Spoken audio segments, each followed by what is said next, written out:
Lizzie, welcome to the podcast. Thank you for having me. What do you consider yourself and what is your day-to-day like? I'm a monitor engineer, first and foremost. I love and enjoy doing front of house.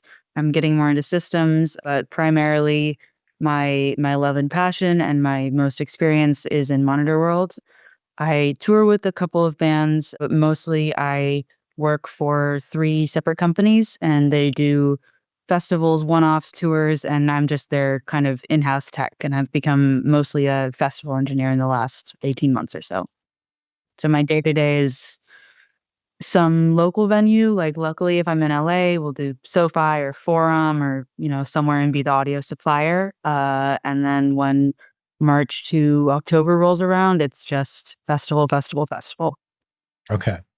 And by working for these 3 companies, that's a pretty steady flow of work, I would assume? Yeah, it is interesting when you're freelance versus, working for the company directly. And the 3 I work for, Rat Sound, Claire/Eighth Day. And Rat Sound, is that Dave Rat? Yes, it is an Okay. absolute privilege to work for Rat Sound. I really love working for them. I love watching his videos, even though I have nothing to do with live sound. I find that some of the ideas that he has, I'll cherry pick and bring into the studio as far as mixing. And I just love his whole vibe. Me too. He's an absolute genius. I don't personally agree with a lot of his theory, but the way that he thinks, the way that he picks apart absolutely every part of audio science as a whole is absolutely fascinating. He and John Monson and Ronnie Kimball, who are 2 longtime folks at Rat, just the 3 of them are such geniuses when it comes to the business of live sound, but also just audio science as a whole. And it's an absolute honor to work there. And where are you primarily based out of? LA. I'm from LA, the Bay okay. originally, and I came down here about a year ago. I was going to ask because I noticed your zip, not your zip code. I saw you have a 415. Yeah, you've got a 510 number, and I was like, wonder if there's an East Bay tie there. Berkeley born and raised. Okay, cool. Tell me about your upbringing and the influence of audio or sound or technology or music on your upbringing. In Berkeley, there is this punk club called Gilman Street, 94 Gilman. Yep. And it's a by the kids, for the kids, fully volunteer run, no major label bands. It is as DIY and community oriented as I think you can get. And I started going to hardcore shows there when I was 14 or so, mostly to get away from in terms of upbringing, my parents' music, which was very just 70s rock and lesbian folk singers because I have 2 moms and I was a broody teenager and very intense and misunderstood, of course. And so I found this punk club and, everyone had a place there. The misfits belonged. It was the island of misfit toys, kind of say. And because it was volunteer run, you could be in a band, you could work shows or book shows, or you could do sound. And I don't like talking to people and I don't like being in front of people. And sound was quite literally the perfect position. You're behind everyone. If big loud noises aren't your thing, you control where the loud noises are coming from. If you like being in the energy of the crowd of people, but it makes you nervous to be in the physical crowd, you're farther removed, but you're still contributing to that show, to other people having a good time and connecting, And I kind of fell in love with it in that way. And when I turned 18, I didn't go to college. There were some other life circumstances that extraneously made life decisions hard. And audio, live sound, and the community that I found in the Bay Area around music were kind of there when I couldn't be there for myself. And the community itself carried me. And then I found you can get paid for this. You can make this a job. You can make this a whole career. And since then, it just kind of spiraled. And the career part has been venues, companies, unions, whatever. But yeah, that it all started at 94 Gilman. Damn, that's really cool. Working at Gilman, I'm sure really schooled you on a lot. What are some of the takeaways from Gilman? What are things you learned there that to this day you go, had I not done that, I wouldn't be here where I'm at? There's kind of three aspects I would break that down into, because Gilman is so, I'd say it's a venue last. It's a community, it's a space for the kids, by the kids. I know I keep hammering that in, but I definitely, use what I learned there on a audio level in my day to day. But it was more about, you kind of learn how to be a person there when you're a kid. There's the emotional and interpersonal aspect where, because it's a community that is volunteer run, everyone's opinion is valued the same, and the decisions are made by the group conscience. So you learn how to deal with personalities, you learn how to delegate, you learn how to conflict resolution and problem solve, Mm-hmm. and you learn how to fuck up in a safe way and know that you will still be able to be there afterwards. You learn how to trust people. You learn how to be trustworthy. You learn how to be a good worker and reliable. I think one of the things I'm most grateful for from Gilman Street is that it's a place where you can make a huge mistake, and instead of just pushing you away after, they'll go, here's what you did wrong, here's how you fix it, which is really invaluable in an industry, at least now on the professional level, can be very, you're seen as expendable and disposable. There's always Mm-hmm. someone else to take that job. On the audio level, it wasn't so much the actual like science behind audio, it was how to run the live show. When you're there, you are front of house mon system, stage manager, production manager, lighting, absolutely everything. And especially when you're a teenager, especially when you're a young woman, to be kind of crude, sometimes you have to get old heads to listen to you. And old dudes who have been doing this shit since you were born don't want to listen sometimes. So when you have 5 bands and broken equipment and no one to really wrangle the kittens, and you have to do that by yourself, you learn very quickly. Every stage I've been on since then, there is something that I use conflict resolution wise or time management wise at Gilman. And then the third part is, every job I have ever had can somehow be traced back to Gilman Street. Whether it's like, I knew this person because of Gilman, and then they gave me a job here, and someone I met here gave me a job here. There is not a single stage that I've been on, a crew that I've been a part of, that does not have some degree of separation from Gilman. So can say pretty honestly that I owe my entire job career to Gilman Street. Talk to me about the transition of, leaving Gilman and venturing out of into the world, leaving the nest of Gilman, we'll call it. What was that moment for you? When I was about 18 is when I stepped away from being really active at Gilman, which partially is, I was an adult and you just start paying my own bills and stuff. But also, it is not for you after a certain time. Things run their course. You get out of it what you need, you get back to it what you can, and then you say, thank you for that. Let someone else take that spot. And so, right about when I was 18, 19 was my time to be like, thank you so much. I got to give back. I don't want to take up space that's not mine to take. And I started, working in the more pro audio world. It was a kind of harsh transition to learn that not everywhere functioned like Gilman did. Like at a real venue, you might just get fired because they don't like you.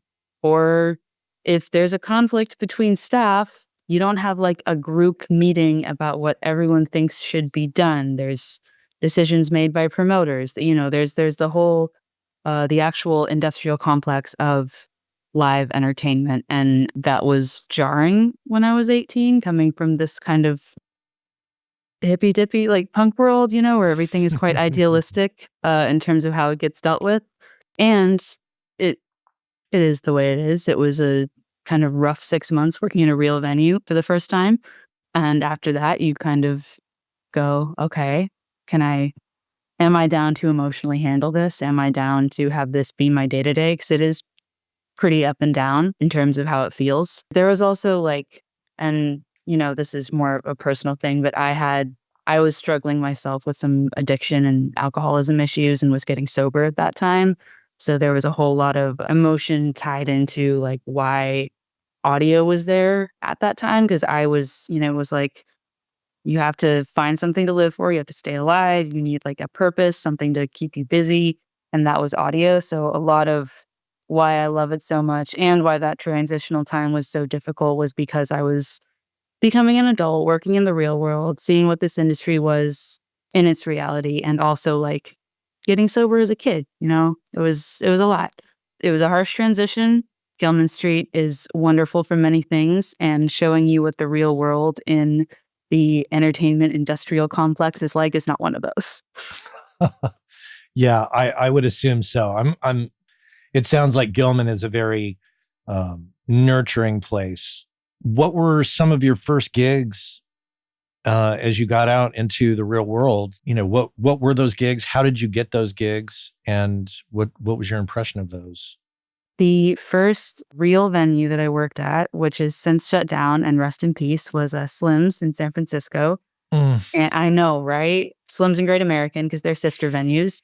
And the GM at the time, and this is not to name drop so much as just say how much I love and care for this person, was Kent Jameson, who was, I guess, because they're no longer, NoFX's manager, front of house, absolutely everything, honorary band member since the dawn of time.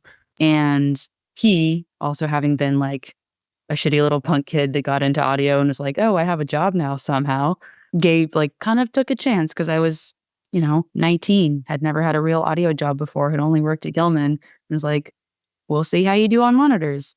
And ended up going really well. I got to do, probably a couple hundred shows there between when I started working there and when it shut down. But yeah, Slim's was my first real sound job. I don't remember my first show there, but I think it was Agent Orange. No, I do. Okay, it was Agent Orange because the first band I ever mixed at Gilman by myself was Agent Orange too. I remember that now. It felt very full circle and weirdly superstitious. And for my listeners and watchers now on YouTube, just a point of reference on Slim's, former WCA guest Jakir King, producer Jakir King, he did front of house at Slim's for a period of time, probably long before you came along. I played at Slim's several times in the various bands I was in. It was a fantastic place, great venue. Yeah, it's a shame that it's not there. Rest in peace. Back on track with you, that Slim's gig, is that where the affinity for being a monitor engineer started? Yes and no. When I started at Slim's, I started at Great American too. They're kind of sister venues, so if you work at one, you work at both. Gilman is, monitors from front of house, absolutely everything. There's kind of no separation of any department. I realized that front of house, when you have a monitor engineer and you're not the direct face from the venue working with the band, and it's more standard, there was less interpersonal interaction and it became more of a creative role. And all due respect to creative people, I am not one. And I say that very objectively, not like a good or bad thing. I just, I always loved like math and science in school and not English and history. And to me, monitor world is the crux of like one-on-one interpersonal interaction and audio sciences, the technical end of things. It's geometry, physics, thermodynamics. Like there's not a lot to me that goes on in monitor world that is as open-ended or creative. And I found that I started doing front of house there a couple of times and I would just lose interest, or I would feel inadequate because after a certain, the mix is set and then it becomes up to interpretation and up to the engineer's ear. And I really enjoy audio as an objective and indisputable fact versus art, essentially. And in monitor world, I'm really good at people interaction and I'm really good at math. And that is monitor world in live production. And so doing front of house a few times, I was like, okay, this is cool, but over there is so much more fun. And I know that's not the case most of the time, which works in my favor because more people are trying to go to front of house. So more room for me over there. In monitor world, especially at a venue where you have, 2 to 5 bands every night, 5 nights a week, you're interacting with so many different people. Getting in that practice, I just kind of fell in love with it, kind of being the, in production, we're all the iceberg effect, right? Like the audience sees this much and has no idea what goes into making this much happen. And front of house is a part of that, absolutely, but it's still within the audience's view. It's, the curtain has been pulled per se in front of house. And what I love about Monitor World, even on top of that, is it's so cool to me to be a part of what makes this show live, and they have no idea. Like the audience has no idea what went into getting the perfect ear mix for that lead singer. Like they have no idea the conversations you had to have, the mistakes you have to make, the weird little nuances about every single individual person that you had to recognize. And it's just so cool. And we get to do that completely behind the scenes. No one knows about it. It's, yeah, I don't know. Feels like Wizard of Oz sometimes, but in a good way. Yeah. Where did you go to after Slim's? Great American, Regency Ballroom, Fillmore, UC Theater. So you kind of did the rounds in the Bay Area. Fillmore, that was my first job when I moved to San Francisco, but I wasn't a monitor engineer. I was washing dishes. So you're way ahead of me on that.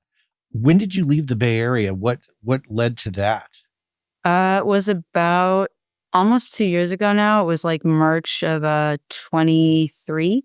Mm-hmm. I started working for a couple of different bands that rehearse out of here, and started working for a couple of like audio supplier companies more, and was flying down here a lot.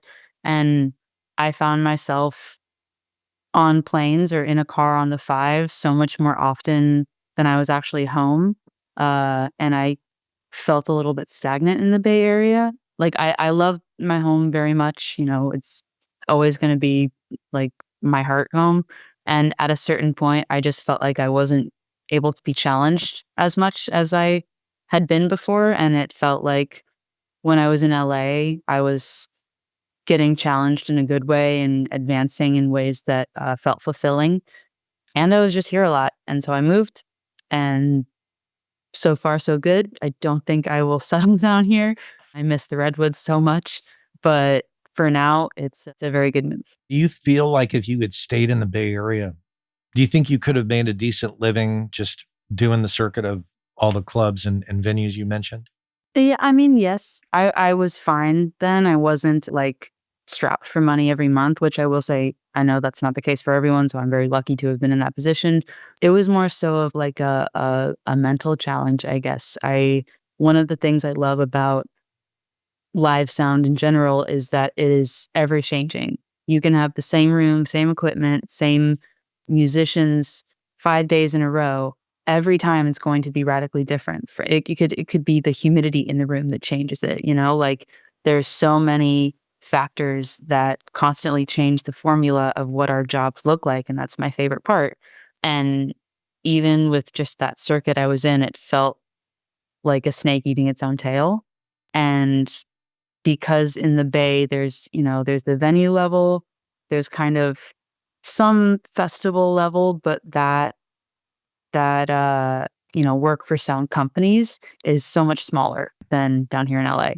And it sounds fucked to say, but yeah, the entertainment industry is more ample for work down here. Sorry, long-winded way of answering your question. I could have absolutely made it and been fine financially, but in terms of mental stimulation and feeling like I was moving upwards instead of staying neutral or on a plateau, I think that would have been a lot harder at home. And plus, I mean, there's so much more going on in LA. People are just constantly coming in and out, and it's like trains at a train stop. There's always a new opportunity to jump on a new train and, head out. Being a monitor engineer is such a radically different duty, we'll say, as compared to front of house, even because you're not presenting for the public. You're presenting and servicing the musicians to make sure that they can perform. And I don't have any experience in that. So I'm going to ask you some probably like 5-year-old type questions. There's no such thing as a stupid question. First of all, the console that you're using to facilitate monitors, is it just your average console? digital console or analog console? Depends on the engineer, depends on the artist. My preference is Digico. It wasn't the first digital console I was on, because I did learn on an analog console at Gilman, but it's of those kind, the kind of industry standards are like Avid, Digico, more recently A&H, some Yamahas here or there, but less so on the venue end. I am fastest on Digicos. The workflow works really well for me. So when I'm at a festival, when I'm on tour, I will either have a Digico SD12 or a Quantum 225. Although I'm so excited for the release of the Q, I think it's the 326. It's an SD12 with quantum processing. And this is so, stupid small qualms, but for me, at least surface wise, when I'm mixing with the Digicos, there's the master and the overview screens on the SD12. And I personally use both of them at the same time. The Q225 only has the one, and you can get an external monitor and have it be a touchscreen, but it doesn't work for all functions as your normal master or overview toggle would. And so the 326 is basically the Q225, but with the dual screens. So it's literally my perfect console, and they haven't really released them yet, but I'm so excited for when they do. Sorry. I'm a Digico user. I like to have Digico with waves, and yeah. So you're taking a split from front of house, correct? I mean, it depends on the show, but usually the monitor console will be the driving console, the main one. So like monitors would send power or Phantom if it's a shared 2 or 3-way split. But yeah, there's a copper split, and then we each have a rack. Usually, I mean, Digico, you can put everything in a loop. You can share a rack. So it would depend on the actual show you're doing, but pretty standard, or at least very simple, would be split, rack, console, split, rack, console. These days, you're mostly dealing in ears. Is that correct? Yes. Depends on the artist, of course. One of the bands I work with is an a punk band that's been around since the 90s, and they've been on the same wedges for a million years. Every show is the same. We have our, center mark is our lead vocal. 20 feet out this way is stage right, or stage left. 20 feet out this way, stage right. 10 feet back that way, downstage edge of the drum riser. Whether they're on a deck that is 100 feet across or 40 feet across, like, their measurements are always the same wedge setup. Tried to put them on ears like a year or so ago. Not down. So primarily, most of the folks I work with are on ears. I'm a JH audio user myself, but there are the occasional folks that have been doing it for a long time, and if it works, it works, and they're on wedges. I'm assuming that's Rancid you're talking Yes. about. Yeah. Okay. And Jawbreaker, actually. They're not a fan of ears either. If the artist is primarily on in-ears, I assume you are as well. Yes. Always. And you can jump back and forth and see what everybody's mix sounds like. Mhm. Okay. The way that you set that up does, of course, depend on the engineer, the console. I have definitely been years ago on gigs where maybe you had like an X or an M32 and you're maxed out on outputs. So you, depending on whether you're using short or Sennheiser, have to swap to like engineer mode. Or I think engineer mode is Sennheiser and Q mode is Shure. But basically, like, sometimes you're so like strapped for outputs on these smaller gigs that you have to actually turn one of your packs into the switcher per se, because you don't have an actual send for the Q mix. But yeah, I'm a bigger fan of matrixing out my solo so it doesn't get bypassed when you actively engage a solo. But yeah. Interesting. Okay. And then when you're working with Rancid or anybody that is more dependent on wedges, do you have wedges at your spot? Always. Unless an artist is whatever there is on stage, I will have a replica of that. If I have an artist that is on ears, but also maybe using side fills or downstage wedges, I will have a Q wedge and my ears. If they're just on wedges and fills, I will have that too. need and want is to listen to as exact of what I can as to what they're hearing on stage, which, if you have a Mm. live band that has amps and cabs behind them, it's not going to be as easy. They're also getting the room sound, and based on where you usually am stage left, it's not an exact one-to-one representation, but whatever I have is going to be as closely matched to what the artist is hearing as well. So, you know, some artists I've worked with have interesting preferences, to put it diplomatically, for what their ears sound like, or they'll have their pack turned up to 11 and beyond, where it hurts me to hear, but if that's what they're listening to, that's what I need to listen to give them the best mix possible. Obviously, the main goal of the monitor engineer is to satisfy the artist that's on stage, but also the absolute no-no is to let anything get out of control, especially on in-ears, because the only way to escape it is for them to yank them out. My goal as the monitor engineer is to have my artists forget that I'm there, no matter what. If all of their shit is set perfectly, they are not thinking about me or their mix at all. They're just in the moment having a good time playing music. So yeah, no matter what, I want it to be so perfect to where it's not even a thought that it's happening. Have you had situations where it doesn't go down the way you want and Yeah. disaster strikes? I will say I'm lucky enough to not have necessarily had a show so bad to where it's like disaster strikes, like people are yanking ears out, people are yelling.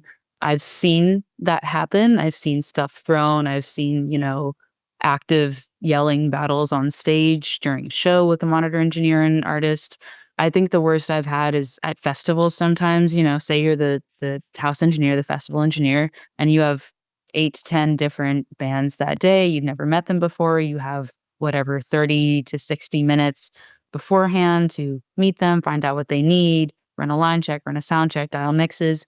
It's not going to be perfect every time. So I've definitely had like people walk off stage and be like, yeah, that wasn't good, which shit happens. As long as I did everything in my power to make sure that they got the best possible, I'm fine. My goal at the end, I'm like, if the band is happy, if the audience is happy, I'm good.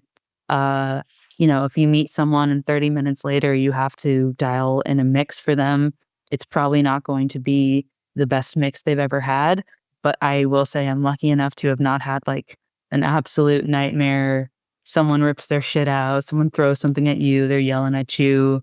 So yeah. I've had, not my best work days though, for sure. As we all have, yeah. Well, let's talk about the money a little bit without getting into specifics.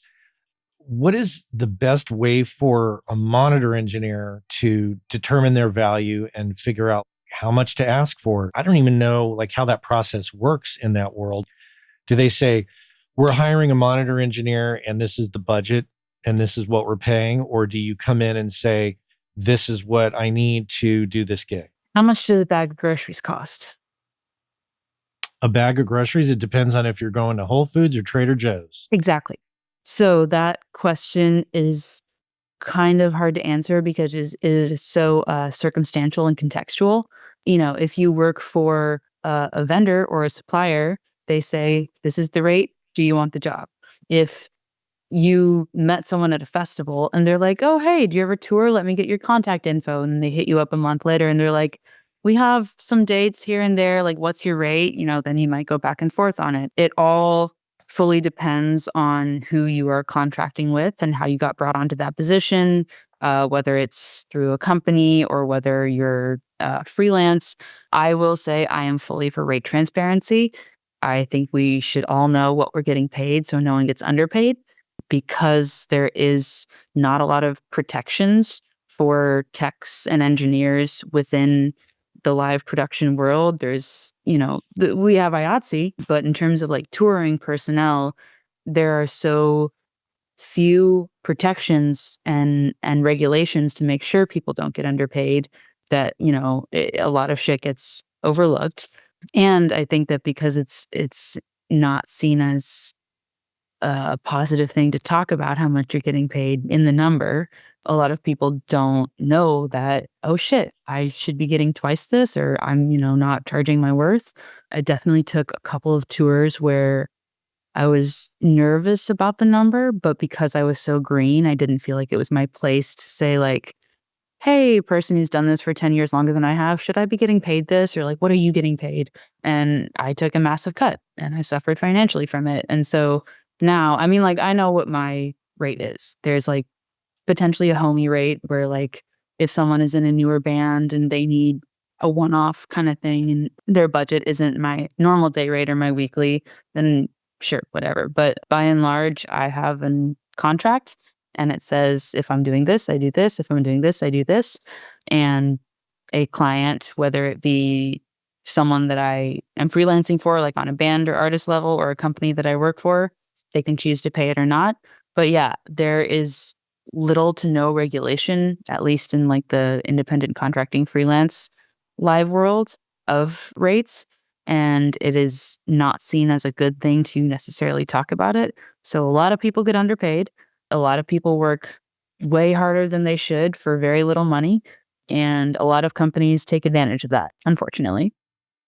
Do you think you do better financially when you come in as a lone wolf, rogue operator, independent person versus working for a company?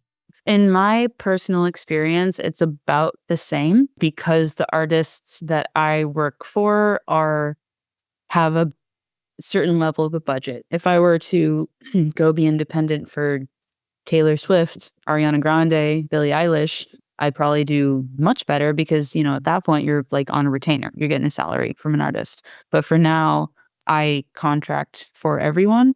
I'm not getting a salary from anyone. So if you're at a level with an artist where they can pay you full time or have you on retainer, that's fantastic. And I'd say at least for me right now, it's about the same with balancing companies and contract work. Is it an expected part of the gig to load gear, to pack up your own gear and get in with the crew to move all the stuff around?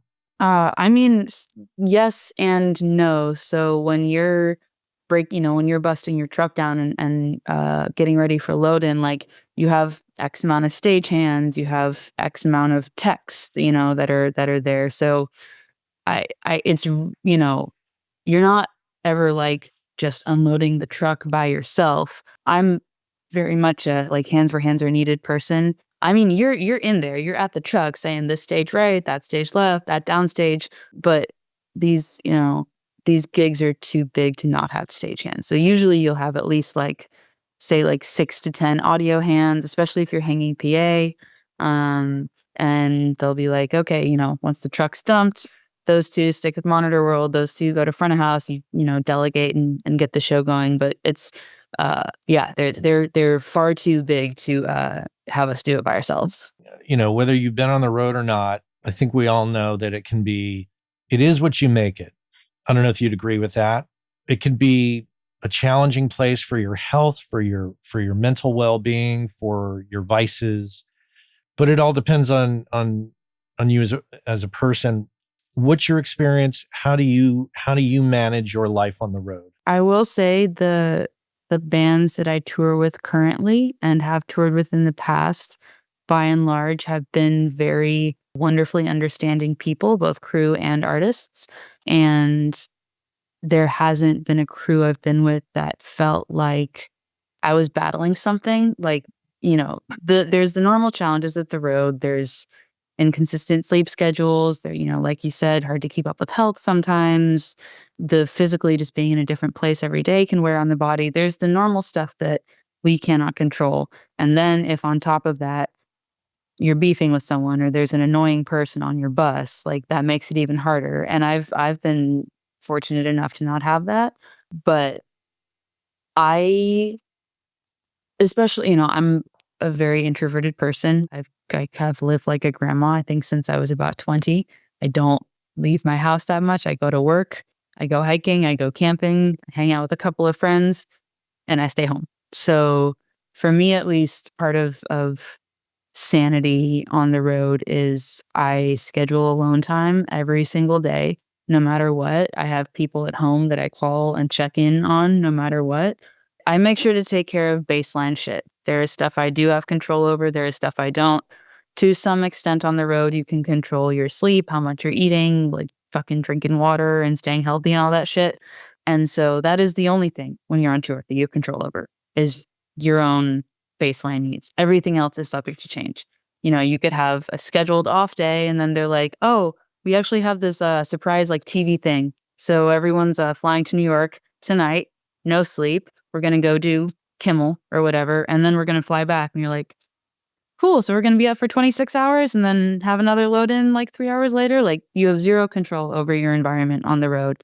So for me, as long as I control my baseline shit, which is the only thing I have control over, that makes the environmental stuff a lot easier.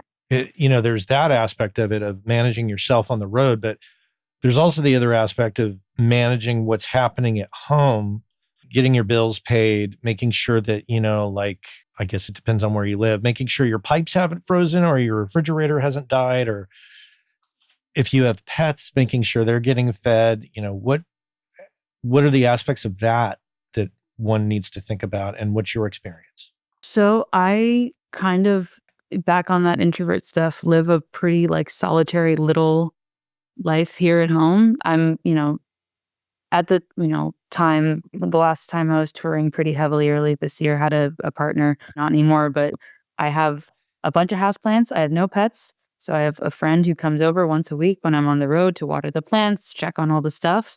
And the actual logistical part isn't that hard. And I think for me, at least, the bigger part, and maybe other touring personnel feel this way too, it's that most people, those who don't travel for work extensively, their life goes on. If you're going on even just like a 4-week tour, right?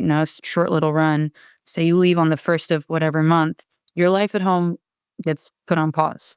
Everyone else keeps living their life. So when you come back on the 30th, you pick up where you were on the 1st, but everyone else has kept living their life, and there's new shit going on. And so I think that's the bigger challenge for me with like stuff at home being on the road, is that you're just constantly playing a game of catch up of the people that you love at home.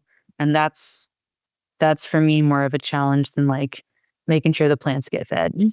It's tough. I've talked to people who say, I go on the road and everybody forgets that I exist. And then I come back and they're like, oh, right, you're home. Okay, cool. Not just from a social perspective, but from a work perspective, whether you're, an audio professional or a musician who's trying to, pick up some extra work when they get off the road, that out of sight, out of mind thing is a real thing.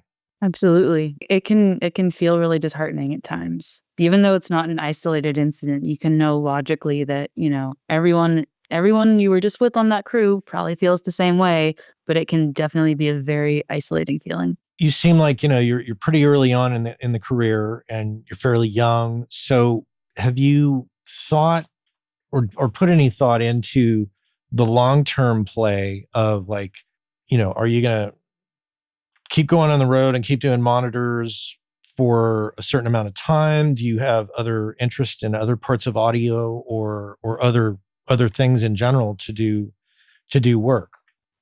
Right now, the skeleton of the plan for the next few years is keep touring like crazy, save a lot. Ideally, maybe when I'm like 31 or 2, touring less and buy a house in Northern California, and actually settle down. I really love the live world, and I don't think it is forever by any means. I'm 28 now, and I think I have maybe another like 5 to 7 years left of live before it's a bit too much. At least in the next few years, I love monitors a lot, and there is an extent to how challenged you can be. I've started systems teching a lot more in the last year or so, and I'm going to move more into systems engineering, I think, this coming year, and then design after that. Can you talk about that? I don't understand what that is. The build of the PA, basically, from the science of it to the actual deployment, on, boots on the ground. I've done, a lot more of like flying PA this year, just as a tech, and then getting into like time alignment and system and room tuning as an engineer. And beyond that is like the design, where you're the one building up the schematic. And to me, it's really cool because it's just a puzzle. You're like Mm. making a puzzle without the picture. It's so, I don't know. It's really cool. And so I think in the next couple of years I'll start exploring that more. But yeah, I love live. It is very tumultuous though. And so I think I have another 7 years on the high end left in it. And after that, getting some like TV production job or some remote programming something or other, or a whole ass career change. I don't know. I think wildlife biology would be really cool. Sometimes I just want to run away to the woods and throw away my phone. But yeah, long-winded answer. That all makes sense. That sounds like a smart plan and a very somewhat realistic plan in terms of just kind of like knowing yourself and knowing where you want to go and the systems teching thing and building systems and doing that seems to almost be like the stepping off point of, hey, I'm not going to go on the road, but I know what's involved, so I'm going to continue to build and inspect these systems for people. And then I guess, one can always continue live sound activities. You could come back up to the Bay Area, of course, or stay in Los Angeles and do it there. Because I guess, and I'm sure you'd agree with this, is that the beauty of that, like, let's say you're up here in the Bay Area and you are the house monitor engineer for like the Fillmore, that stays put to some degree.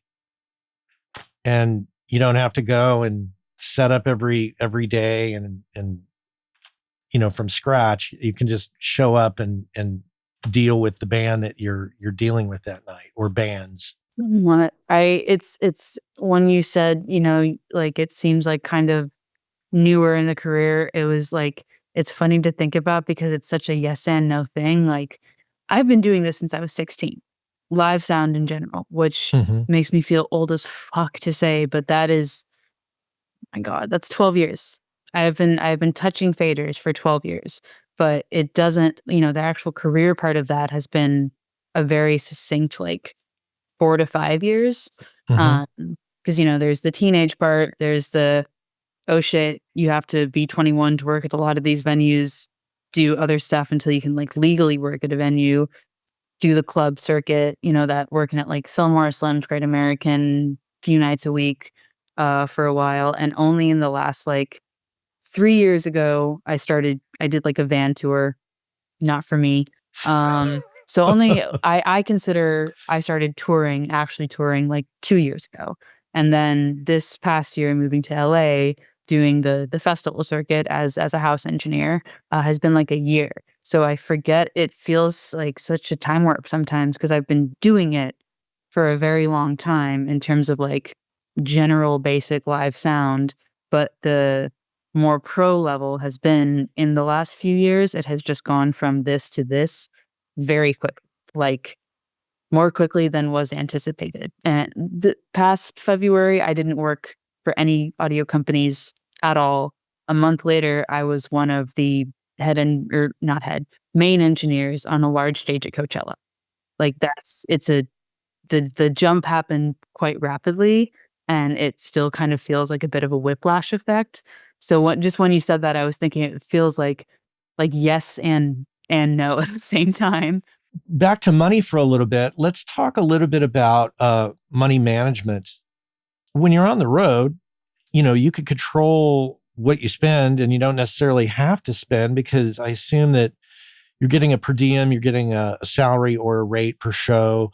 Do you find that you're a pretty good saver, or do you spend everything you make?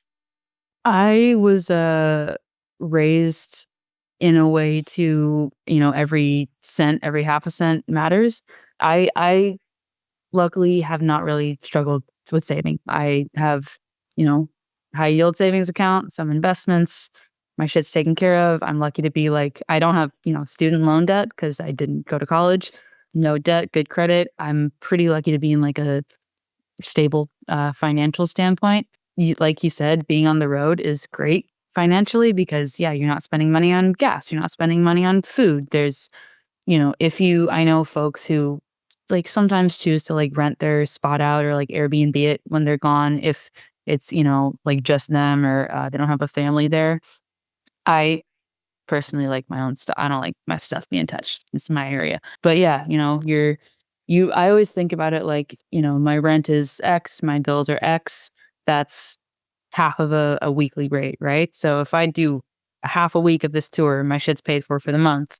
4 more weeks for good. It depends on the job, of course, but tour is the best for that because you're not spending shit money at home, and so you just get to keep all of it. When it comes to getting more gigs, is there a strategy there? And does any of that involve what's involved for a lot of us on the studio side of things? Does that involve social media? Does that involve maintaining a website? Like what's the strategy from the live sound person's perspective on getting more gigs and making yourself known? Luckily, that kind of, how every job has somehow cascaded from Gilman in a web of ways, have not really had to seek out a lot of work. Because, I think it goes like a web. If I work one festival, I'm going to meet 4 artists. I exchange contact with their PM or their, front of house. And then that spawns into 2 other jobs and that spawns into 2 other jobs. So it is a big network of who you know. But I think for, if someone were looking to start building that network, just make it known on the jobs that you are on that you want to be on more jobs. I can't really personally attest to like a website or social media as a means for getting work. I've definitely seen some engineer friends like post on Instagram like, "Oh, I'm available for the 25 cycle or looking for a tour in X, time frame." But the success that I've had, because I will say, like, when I first was interested in touring, I had plenty of work at home, but I had never expressed interest in touring before. So people weren't coming to me with touring work. They were coming to me with at home work. So I started saying, I want to go on tour. And then so and so happened. I think, Jawbreaker was the first like real tour that I went on. I have not often used a resume. I have never used a website. I have maybe a couple of times gotten work through Instagram, but it'll be like a band or a, audio person or production manager messaging me and being like, "Hey, your name was given to me from so and so or whatever. We needed this job filled." But when I've had to be assertive or proactive about it, letting other folks know which direction I wanted to go in, it was always at a job where other people could potentially get me other work. It's rarely been on like an open platform. Okay. Yeah. So establishing a reputation, one band leads to 2 other bands and all the different people involved, road managers, because people, I guess, at the end of the day are looking for solutions to, and people to solve their problems. Hey, we're going on the road, a monitor engineer. And if you're the tour manager, you're going to be like, "Oh yeah, Lizzie, I just got off the road with her. Let me see if she's booked." Exactly. Oh, and that to be said, and I'm saying this to myself, but also just anyone who might be listening that is like newer to production or whatever, people don't fucking forget. That person like that you passed in the hallway that you like brushed off a little bit could be the head of the, biggest whatever company. Like, you never know who you might help, you never know who you might hurt, and you never know what bridge you might burn by some small act that you didn't even think about. Like, there's some shit's going wrong during a live show and you accidentally yell at someone, you might yell at the wrong person. Like, don't bite the hand that feeds you. You might even know that it's the hand that's feeding you. Layman's terms, just be nice to everyone because you never know who is very important. You get back what you put out. And if you're putting out a constant stream of positivity and being helpful and being a part of a solution rather than being identified as a problem and somebody who's rather difficult, people want to bring you on board. It's very corny and very embarrassing, but there's a set of 4 I call them my rules of the road, but, 4 little kind of concepts that I have to keep myself, my ego, my integrity in check. And one of them is just remove your ego and keep your side of the street clean, no matter what. Because whether you are front of house for, in front of 180, 200,000 people, or you're one of the folks that are changing the trash cans out, every single person makes that shit happen. Everyone is no more or less important than anyone else. And I personally can't lose sight of that, because then I turn into an asshole. But yeah, it is a cyclical thing. We all make this happen, and no one person can do their job without the other. It's really great to meet you and great to hear your perspective on this. I've talked to a lot of front of house folks. I haven't talked to a lot of monitor engineers, and it's such a critical part of a band's live performance to help them do their job. So yeah, stay safe out there on the road, and best of luck to you. And thank you again for your time. Thank you so much for having me. It's been lovely. All right. Take care.